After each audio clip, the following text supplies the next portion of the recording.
Hello everybody, welcome back to another Animal Crossing video. Today's video is actually different than normal because I am doing an island design tips video. So basically cool things that you can put on your island and ways to do things differently that you might not have thought of. Anyway, let's get on to the first tip. So my first tip is actually what I have done with all of my paths is surround them with a pattern of like bushes, trees, flowers, stuff like that. Alright, so let's say that this brick path here is the path that you're making. It doesn't have to be bush flower. It could be anything. Even down in my neighborhood, I use flower, tree, bush, bench, bush, flower, tree, which is kind of a complicated pattern, but I think it looks nice. Also, I updated this entire neighborhood, so here's what I did.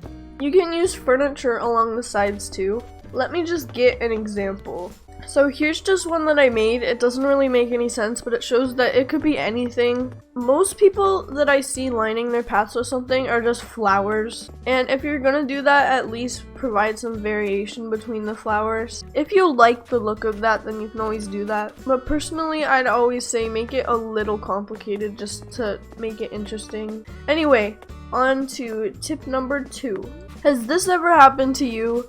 Your flowers spread everywhere and take ages to clean up, and then once you're done that, they just spread back again. Well, that's definitely happened to me, and I have a solution that might just work for you. So first you need to make a completely transparent custom design. You'll want to put a flower down, and then just put that transparent design all around it. You'll need to fill in all 8 spaces around it because flowers can spawn diagonally. But now, I can leave this flower here while it rains, while it's watered, anything, and it won't spread no matter what. I have it done with all of the important flowers in my town, and it works great. Anyway, let's go on to tip 3. So, this is probably the most regular tip, but this is a heart pond. There's actually 2 versions of this, and I do like one more than the other, so I'm going to start off with the one that I like more, which is the sideways one. So you need to start off by making a 5x5 square of water. Then fill in the corner piece and the 3 around it, so basically a 2x2 square in any corner that you'd like.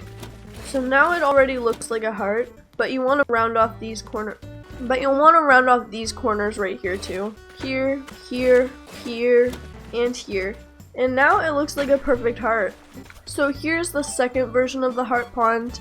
I'm not going to explain it because it would take way too long for this video, but you should be able to copy it off from here. Just pause the video if you like it and do your best. It doesn't have to be perfect. Anyway, on to tip number 4 or 5 because this is kind of 2 tips in one. So tip number 4 is really straightforward. You want to put down one sand path and just plant a palm tree on top. It works perfectly, except for that you can see a bit of the sand underneath, so I hate when people do this. It really bugs me. I'm sorry if anyone has this on their island. It doesn't look that bad. I mean, it looks better than no palm tree. But personally, I would at least put a couple sand around it. Or, what I like to do is make a little heart in the sand and put it in the middle. You can make hearts out of any path. It's basically just like the heart pond, but smaller. So here's how it looks on a heart. You could also just put it on a square like that, or basically just anything like this. I think that looks pretty good, just like a little sand bed on the grass. That doesn't make too much sense, but I think it looks pretty cool. Anyway, on to tip number 5. I can't remember what number it is, but on to that tip. So tip number 5 is collect full recipe sets and then just put them all by each other. Sounds a little bit dumb, but let me just show you. So here is my little stone area I made. It's really small, there's not much here, but the stone stuff is expensive. Anyway, you can see how easy this just filled in a bit of space. And it sounds weird, but it kind of makes sense. It's like a little stone picnic area.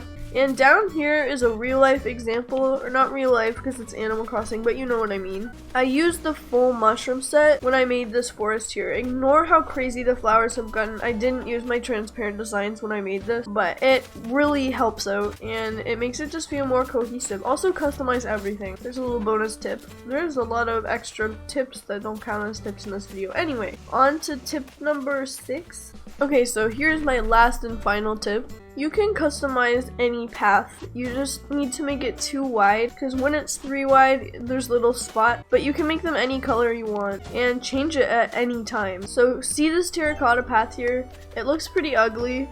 in my opinion. But if we grab a design that has at least one transparent pixel, then we can tint the paths instead of making it cover. So I have gray here because that's what I'm using for my real path, but see, it keeps the texture. But here's how I did it. There's just one transparent pixel in each corner on 4 different designs. If that makes sense, I don't know. But you see what I mean. Because it cuts off the edge row, and maybe a couple rows, I don't know, but it cuts off some of the pixels on the custom design, and it ends up looking like this. So to change the color of it, all you need to do is change the color of the design itself. So let's say I wanted them to be blue, you can just make it blue. Just make sure that you do all of the paths. So see, now I have blue paths, and some of my other paths are blue too. Anyway, thank you guys so much for watching. Make sure to like, comment, and subscribe, and I will see you in my next video.